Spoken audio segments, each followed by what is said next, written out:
Hey guys, welcome to Flix and Comix. Jojo here. This video has been long overdue. I've been meaning to do a Joker movie review for about, I don't know, 2 months now. Who knows? But I'm finally getting around to it. Had some time today, and I actually just rewatched it a couple days ago during the IMAX re-release. So it's fresh in my mind, and I thought it'd be the perfect opportunity to do so. If you mind spoilers, then I would suggest you hop out of this video right now. Come back later, tell me your thoughts then. Let's get into this Joker. This movie was highly anticipated for me. When I found out that Todd Phillips was the director for it, I was kind of hesitant. I didn't know what to think of it because, he directed The Hangover, which was a great movie, but I was like, wait a minute, that's a completely different genre, completely different type of movie. I was a little concerned, but then I saw the preview and I was sold immediately. Finally, the day came, I went on premiere night and I was blown away, guys. Like, sure, there was a little part of me as a comic lover that wasn't 100% satisfied, only because the portrayal wasn't quite like the comics. But then again, there are so many different Jokers in the comics that you can't really even say that. So once I started thinking like that, I was like, all right, yeah, I got to give this interpretation of the Joker a chance and stop kind of thinking of it as the comic book Joker that I loved and that I, have known since I was a kid. So once I was able to get over that attachment and detach myself from that idea, then I really started becoming more invested in the movie. Before the movie was released, I believe Todd Phillips did say that the Joker that Joaquin is portraying is not necessarily taken from the comics. It is kind of its own thing, and they had complete creative liberty with it. So yeah, and I knew that. So yeah, I had to shift my thinking very quickly. And yeah, I watched it and I completely understood what he meant by that. Joaquin's portrayal was amazing. He really became this mentally ill person, and all of a sudden government cuts funding for his therapist visits. Actually, I'm not sure if she's a therapist, just like some social worker lady who doesn't really even help him. But anyways, they cut funding for that and his meds. So he's kind of in this rut. I mean, his whole life is a rut, let's be real, but things start getting worse at this point. He has a crappy job as a clown. He wants to be a stand-up comedian, but doesn't really got the chops or the social skills. Once you think things couldn't get worse, he gets beat up on the train and he ends up defending himself, pulls out his gun, kills 3 dudes. He then flees and hides out in this restroom, which to me is one of the most beautiful scenes of the film. He begins to do this kind of interpretive dance in this green lit, dingy, disgusting looking bathroom, and it's very haunting. It's weird. It just really makes you cringe almost, but at the same time you can't take your eyes off of it. It's like beautiful in a weird, dark way, and that's really the only form of expression is dance for him, because he's so terrible at communicating. He has that condition where he starts laughing at the most inopportune time and he just can't stop it, and it's really sad also when that happens and embarrassing to him. But yeah, he has trouble communicating verbally. He doesn't know how to act. He's always awkward. So when he dances, he feels free. He feels liberated. He feels like untouchable, And that really comes across in this scene after he's killed those men. And I think it's also symbolic of that freedom, of that finally he's done something that he's always wanted to do but never really had the courage or the guts to fight back. I think the dance also represents his character arc and transformation, because in the beginning we see him dancing with his mother. It's a very innocent type of dance. She's smiling, they're both having a good time. It's a very nice moment. And then you see him dancing again when he's handling the gun that was given to him. It's a weird dance because like he has no shirt on, and it's almost like he's trying to be seductive in his own little weird way, and he's talking to a figment of his imagination who's telling him, oh, Arthur, you're a good dancer or whatever. And I guess in Arthur's mind, to be a good dancer is to be someone with a lot of confidence, someone who's attractive, somebody who carries a certain swag, and he wants to be that person, but he wasn't that person quite yet in that scene where he accidentally shoots the gun afterwards. And then later, we're back to this scene in the bathroom, and it's a different type of dance. It's like he's in a trance. And to me, that kind of indicates his turn to the dark side, I guess you can say. The dance is so symbolic in a lot of ways, and I really liked how they incorporated that throughout the movie. He goes back to his work, and he starts talking back to people, and he starts like not giving a shit anymore. Like he like spray paints that sign where it says "Don't forget to smile." He crosses out "forget to," and he like kicks the door open. Like it's no longer that like timid, awkward Arthur. It's like, I'm here, and if you got a problem with that, okay, I don't care, you know? So that also was interesting to me, to see that with each kill he got more confident in himself as a person. Later on, you know, things get kind of complicated. He finds out his mom has been lying to him his whole life. He also found out that when he was a kid, she kind of just stood by while her ex-boyfriend abused him. So he was enraged, obviously, when he found this out, and he killed her. It was pretty nuts, though, that he never even confronted his mom about the abuse. And the fact that, you know, those files said that she was crazy, yet in the movie, you never really saw her act crazy. It really just kind of made you question whether or not it was Thomas Wayne that was behind everything. But apparently that didn't cross Arthur's mind at all. Once he killed that coworker in the scene with the small person and they're in his apartment, that to me was the point of no return for Arthur, because he at that point didn't care who saw him. Like he didn't care that the small person was there.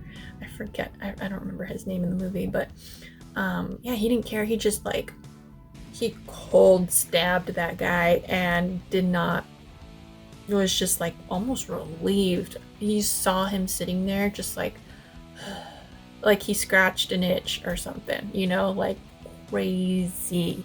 And then, you know, there's that hilarious moment when the small person tries to open the door and can't get out and calls Arthur to do it. So yeah, you knew that the small person was probably going to go tell somebody what had just happened because he was so shocked by it.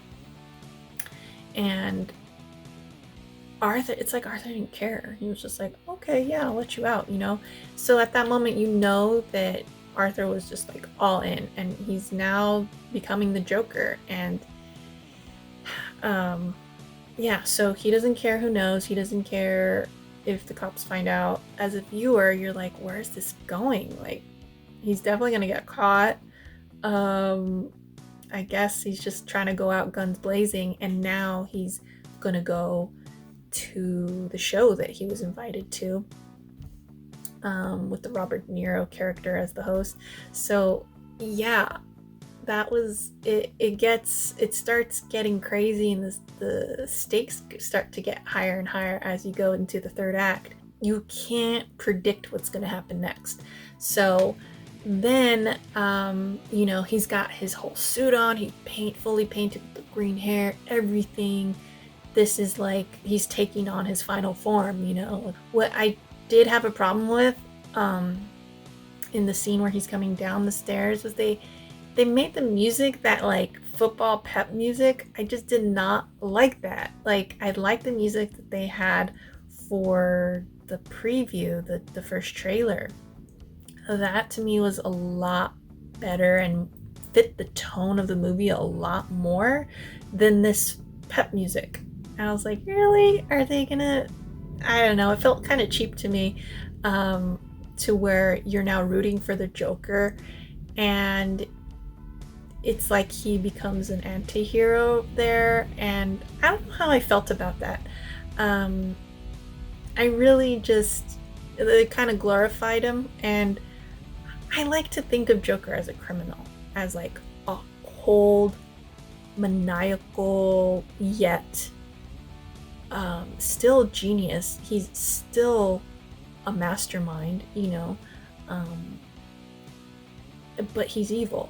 I just didn't get that mastermind kind of character from him. He was more of just like a byproduct of his environment, and this is what Gotham gets for treating him the way that they treated him.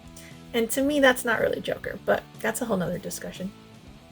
Anyways, that regardless, it was really cool seeing him come down the stairs in the full getup. So I liked it for what it was, but yeah, it was a little different than what I'm used to. But the way that he danced down the stairs was awesome. And also, the stairs alone were just, you know, like a visual metaphor. Earlier in the movie, we do see him going up those same steps, and it was after his really crappy day where he got his sign stolen, he got beat up, and you could tell he's just contemplating life, going up the stairs, just is not happy, does not want to be there. Just each step up is so labored, like he's just questioning life, you know.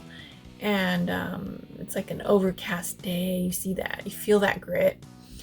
In this scene, later in the movie, when he's going down the steps, it's like he is free, he's having fun, he's dancing, he looks confident, he exudes happiness, and nobody can stop him. So yeah, it's kind of cool to see those two scenes side by side and kind of see that juxtaposition there. And you know, it's a metaphor, because also when you're going up the steps, anytime you're going uphill, it's just a struggle. It's hard, you know, it's exercise. It's just annoying and it's tiresome. When you're coming down, it's easy. Life's good. You don't feel that strain on you. You don't feel that weight on your shoulders, you know? So yeah, overall, an awesome metaphor there. And yeah, this movie is definitely just, it's a character study ultimately. And we see the full transformation in this movie.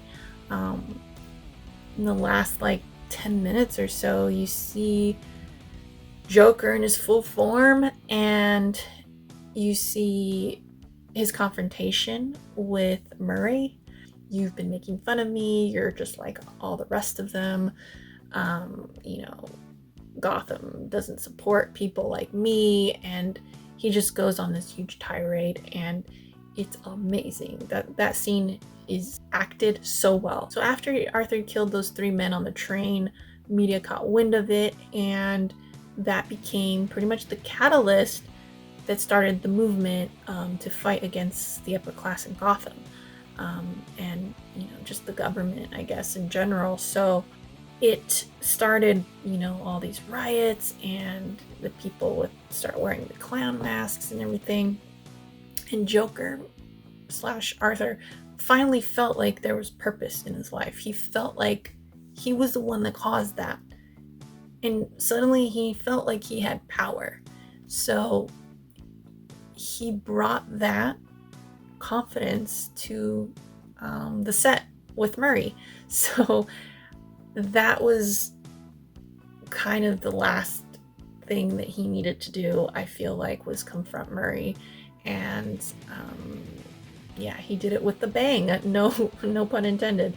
But yeah, I thought the way that these scenes all came together, and you start realizing, like, even from the point where you start realizing, like, oh man, he imagined this girl like this whole time, Zazie Beetz character. Like, once you start realizing that, all bets are off. And it's like, oh man, what is going to happen in this movie?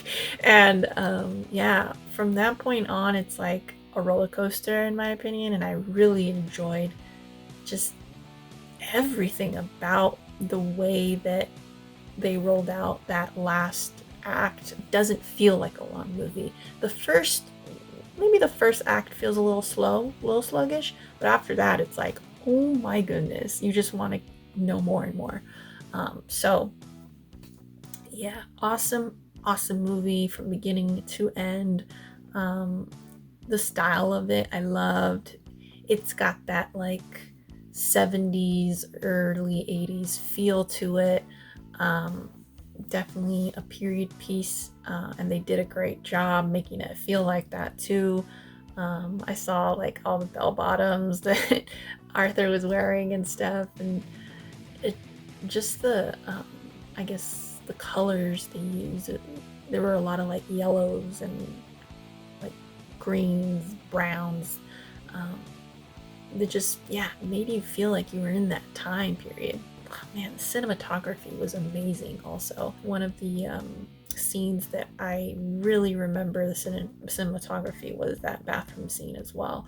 As he's dancing, the way that the camera moves on him is just beautiful, and man, it gives me goosebumps right now. Going out of the theater, I felt pretty sad, honestly, because this is a social commentary in the fact that we need to be a little more sympathetic towards mentally ill folks and people that aren't as well off, people that don't have all the opportunities that other people have, and they're expected to perform and have the same type of skills that people that are more well off have, which isn't fair. And we as a society need to be aware of that and help in any way that we can. But yeah, I did feel pretty melancholic is the word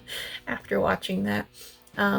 Although it was a beautiful masterpiece of a movie, it wasn't a very pleasant watch, aside from like maybe the scene where he's coming down the stairs. On my second screening, I actually enjoyed this movie so much more. Not that I didn't like it the first time around, it's just the second time around I really allowed myself to see it for what it was, and just enjoy it, and kind of see the smaller details in the filmmaking, and that was really enjoyable.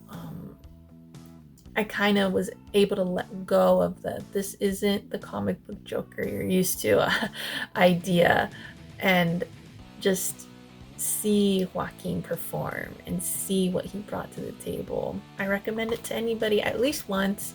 I can see how it could be depressing, so it's not something you have to watch all the time.